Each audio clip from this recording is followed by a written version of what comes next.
ಬೇರೆ ಜನ ನಮಗೆ ಇಲ್ಲಿ ಹೈಕಮಾಂಡ್ ಆಗ್ತಾರೆ, ಎರಡನೇದು ಪಕ್ಷ ಹೈಕಮಾಂಡ್ ಆಗ್ತದೆ.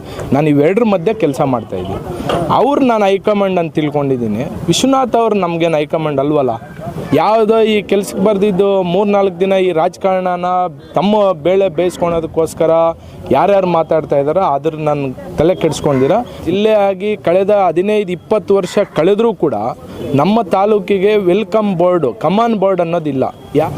ಸರ್, ನಾನು ಏನು ಕಳೆದ 3-4 ದಿನಗಳಿಂದ ಆಗಿದೆ ಅದರ ಬಗ್ಗೆ ನಾನು ಪ್ರತಿಕ್ರಿಯೆ ಕೊಡೋಕ್ಕೆ ಹೋಗೋದಿಲ್ಲ. ಚಿಕ್ಕಬಳ್ಳಾಪುರದಲ್ಲಿ ಸಮಸ್ಯೆಗಳ ಸುರಿಮಳೆನೇ ಜಾಸ್ತಿ ಇದೆ. ಇವತ್ತಿನ ದಿನ ಪ್ರತಿ ಗ್ರಾಮದಲ್ಲಿಯೂ ಕೂಡ ಸಮಸ್ಯೆ ಇದೆ, ನಗರ ವ್ಯಾಪ್ತಿಯಲ್ಲೂ ಕೂಡ ಸಮಸ್ಯೆಗಳಿದೆ. ಇವತ್ತು ನಾವು ಎಲ್ಲರೂ ಕಂಡಂತೆ ಒಂದು ಸಾಮಾನ್ಯ ಹಳ್ಳಿಯಲ್ಲಿ ಇವತ್ತು ವೆಲ್ಕಮ್ ಬೋರ್ಡ್ ಇದೆ. ಮುಷ್ಟೂರು ಗ್ರಾಮಕ್ಕೆ ಸ್ವಾಗತ, ಕಮಾನ್ ಬೋರ್ಡ್. ದೊಡ್ಡೇಗಾನಹಳ್ಳಿ ಗ್ರಾಮಕ್ಕೆ ಸ್ವಾಗತ. ಇಂಥದ್ರಲ್ಲಿ ಸ್ವಾಗತ ಇದ್ದು ಕಳೆದ ಜಿಲ್ಲೆ ಆಗಿ ಕಳೆದ 15-20 ವರ್ಷ ಕಳೆದರೂ ಕೂಡ ನಮ್ಮ ತಾಲೂಕಿಗೆ ವೆಲ್ಕಮ್ ಬೋರ್ಡು, ಕಮಾನ್ ಬೋರ್ಡ್ ಅನ್ನೋದಿಲ್ಲ. ಯಾರಾದರೂ ಹೊರಗಡೆಯಿಂದ, ಹೊರದೇಶಗಳಿಂದ, ಹೊರ ತಾಲೂಕುಗಳಿಂದ ಬಂದರೆ ಚಿಕ್ಕಬಳ್ಳಾಪುರಕ್ಕೆ ಹೋಗ್ತಾ ಇದ್ದೀವ, ನಾವು ಎಲ್ಲಿಗೆ ಹೋಗ್ತಾ ಇದ್ದೀವಿ ಅಂತಲೇ ಗೊತ್ತಿಲ್ಲ. ಪಕ್ಕದ ಶಿಡ್ಲಘಟ್ಟಕ್ಕಿದೆ, ಚಿಂತಾಮಣಿಗಿದೆ, ಬಾಗೇಪಲ್ಲಿಗಿದೆ. ಜಿಲ್ಲೆ ಹೆಡ್ ಕ್ವಾರ್ಟರ್ ಆದಂಥ ಚಿಕ್ಕಬಳ್ಳಾಪುರಕ್ಕಿಲ್ಲ. ಅದ್ರ ಬಗ್ಗೆ ಯಾರೂ ಪ್ರಶ್ನೆ ಮಾಡಲ್ಲ.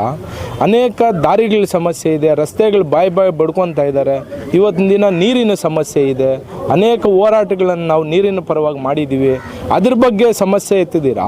ಯಾವುದೋ ಈ ಕೆಲ್ಸಕ್ಕೆ ಬರೆದಿದ್ದು 3-4 ದಿನ ಈ ರಾಜಕಾರಣನ ತಮ್ಮ ಬೇಳೆ ಬೇಯಿಸ್ಕೊಳೋದಕ್ಕೋಸ್ಕರ ಯಾರ್ಯಾರು ಮಾತಾಡ್ತಾ ಇದ್ದಾರೋ ಅದ್ರ ನಾನು ತಲೆ ಕೆಡಿಸ್ಕೊಂಡಿರ. ನಾವು ಸಮಗ್ರ ಚಿಕ್ಕಬಳ್ಳಾಪುರ ಅಭಿವೃದ್ಧಿ ಕಡೆ ಗಮನ ಕೊಡ್ತಾ ಇದ್ದೀವಿ. ಸಮಗ್ರ ಚಿಕ್ಕಬಳ್ಳಾಪುರ ತಾಲೂಕಿನ ಎಲ್ಲ ಜಾತಿಯ ಜೊತೆಯಲ್ಲಿ ಒಬ್ಬ ಅಣ್ಣ ತಮ್ಮನ್ನಂಗೆ ಮುನ್ನುಗ್ಗುವಂಥ ಕೆಲಸ ನಾವು ಮಾಡ್ತಾಯಿದ್ದೀವಿ. ಸರ್, ಏನು ಸಂದೇಶ ಸರ್? ಅದೇ ನೋಡಿ, ಇಡೀ ಇವತ್ತು ರಾಜ್ಯ ಎಲ್ಲ ಸಮಸ್ಯೆಗಳ ಬಗ್ಗೆ ಈಗ ನಾವೊಂದು ಪಾದಯಾತ್ರೆ ಮಾಡಿದ್ವಿ ನೀರಿಗೋಸ್ಕರ. ಆವತ್ತಿನ ಅದರ ಶಬ್ದ ಯಾರೂ ಜೊತೆ ಗೂಡಲಿಲ್ಲ. ಇವತ್ತು ಯಾವುದೋ ಒಂದು ಸಮಸ್ಯೆ ಸರಿನೋ ತಪ್ಪೋ, ಯಾರು ತಪ್ಪು ಯಾರು ಸರಿ ಅನ್ನೋದ್ರ ಒಳಗಡೆ ತಮ್ಮ ರಾಜಕೀಯ ಬೇಳೆ ಬೇಯಿಸ್ಕೊಳೋದಕ್ಕೋಸ್ಕರ ಹೋರಾಟ ಮಾಡ್ತಾಯಿದ್ದಾರೆ. ನಾನು ಯಾವತ್ತೂ ಅದ್ರ ವಿರುದ್ಧನೇ ಇರ್ತೀನಿ. ಸಮಗ್ರ ಚಿಕ್ಕಬಳ್ಳಾಪುರ ಅಭಿವೃದ್ಧಿ ಪರ ನಾನು ನಿಂತ್ಕೊಳ್ತೀನಿ. ನನ್ನ ಪ್ರಕಾರ ನಮಗೆ ಹೈಕಮಾಂಡ್ ಅಂತ ಇರೋದು ದೇಶ ಕಂಡಂತಹ ಅಪ್ರಥಮ ಪ್ರಧಾನಮಂತ್ರಿಗಳಾದಂತಹ ಶ್ರೀ ನರೇಂದ್ರ ಮೋದಿಯವರು, ನಮ್ಮ ರಾಷ್ಟ್ರೀಯ ಅಧ್ಯಕ್ಷರಾದಂತಹ ನಿತಿನ್ ನಬೀನ್ ಅವರು.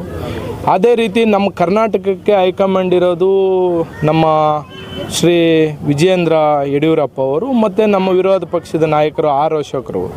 ಅವ್ರು ನಾನು ಹೈಕಮಾಂಡ್ ಅಂತ ತಿಳ್ಕೊಂಡಿದ್ದೀನಿ. ವಿಶ್ವನಾಥ್ ಅವರು ನಮಗೇನು ಹೈಕಮಾಂಡ್ ಅಲ್ವಲ್ಲ. ಯಾವತ್ತೂ ಅಷ್ಟೇ ಹೈಕಮಾಂಡ್ ಅಲ್ಲಿ ಗುರುಸಿದ್ರೆ ನಮಗೆ ಬೇಕಾಗಿರೋದು ಎರಡೇ. ಒಂದು, ನಮ್ಮ ಚಿಕ್ಕಬಳ್ಳಾಪುರ ಜನ, ಬಡವರು, ಚಿಕ್ಕಬಳ್ಳಾಪುರ ಪ್ರತಿನಿತ್ಯ ಸೇವೆ ಮಾಡೋಂಥ ನಮ್ಮ ಕೆಲಸ, ಚಿಕ್ಕಬಳ್ಳಾಪುರ ಒಟ್ಟಾಸೆ ಪ್ಲಸ್ ನಮ್ಮ ಪಾರ್ಟಿ ಹೈಕಮಾಂಡ್. ವಿಶ್ವನಾಥ್ ಅವರೇನಿಲ್ಲ ಹೈಕಮಾಂಡ್ ಅಲ್ವಲ್ಲ ತೀರ್ಮಾನ ಮಾಡೋಕ್ಕೆ. ಸರ್, ವಿಶ್ವನಾಥ್ ಅವ್ರ ಮನೋಭಾವನೆಗೆ ಬಿಟ್ಟಿದ್ದದು. ಅವರು ಮನ್ಸಿಗೆ ಬಂದಿರೋದು ಅವ್ರು ಹೇಳಿದ್ದಾರೆ, ನನ್ನ ಮನ್ಸಿಗೆ ಬಂದಿರೋದು ನಾನು ಹೇಳಿದ್ದೀನಿ. ನಮ್ಮ ಪಾರ್ಟಿ ಹೈಕಮಾಂಡ್ ಬೇರೆ, ಜನ ನಮಗಿಲ್ಲಿ ಹೈಕಮಾಂಡ್ ಆಗ್ತಾರೆ, ಎರಡನೇದು ಪಕ್ಷ ಹೈಕಮಾಂಡ್ ಆಗ್ತದೆ. ನಾನು ಇವೆರಡರ ಮಧ್ಯೆ ಕೆಲಸ ಮಾಡ್ತಾಯಿದ್ದೀನಿ.